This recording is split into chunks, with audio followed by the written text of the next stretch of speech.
Sorry.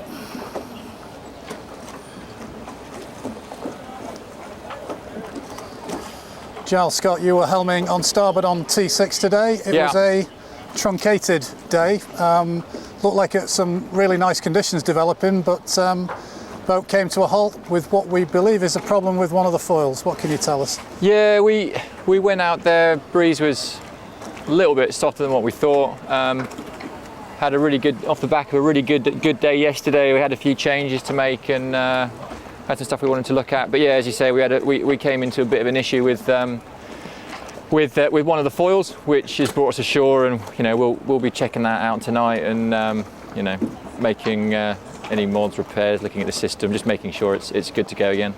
Let me just press you a little bit on it. We saw the boat captain, Chris Shermer, on board, climbed out on the foil. Yeah. Seems to be taking photos and pointing at a particular spot. Is it a crack? Is it some damage to the surface? Yeah, he was just checking out the surface to see what was what. And yeah, as I said, I won't go into too much detail, but as you said, it's obvious, as you pointed out. We were inspecting the windward side of that, or the outboard side of that foil, and yeah, we've come in to inspect it and make sure it's all good in the shed. Final question, I won't press you anymore. How did you detect that problem? Because you were sailing along downwind, rounded up and tacked, and immediately put the foil up.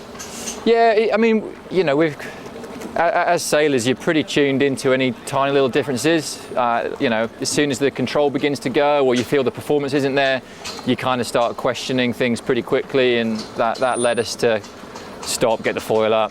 We had a little look and got the boat captain, Chris Shermer, on board. Leads me on very nicely to the question. We've seen the new foil fences on the starboard foil. When you're helming the boat, how different does it feel with those on? Yeah, so the fences have gone on, and it's something that you'll see on almost all the competitors have been playing around with fences, and certainly in the wave conditions, it's pretty tricky to keep flow attached on those outboard ends, and fences are a way to try and mitigate that. You've only sailed a couple of times with it now, but does it seem to be doing the job? Yeah, they do. I mean, it becomes a trade-off in drag versus flow attachment, and ideally you don't need them, but as we've seen, I think here especially with the sea state, teams have been playing around with them. And we saw a new rudder on the boat yesterday. What can you tell us about that from a helmsman's point of view? Being absolutely honest, very little. Yeah, very little, but yeah, as you say, it's slightly different geometry. You're experimenting clearly still with things like the new rudder. Are we going to see more of that over the coming weeks? Yeah, well, I think a lot of the key design decisions have already been said and done. So as we move forward from here, I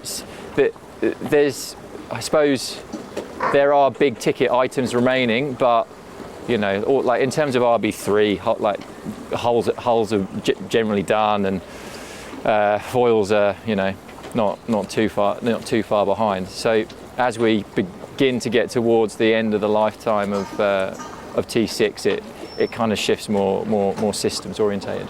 Fantastic. Thanks for sharing all that, Giles. Thank you.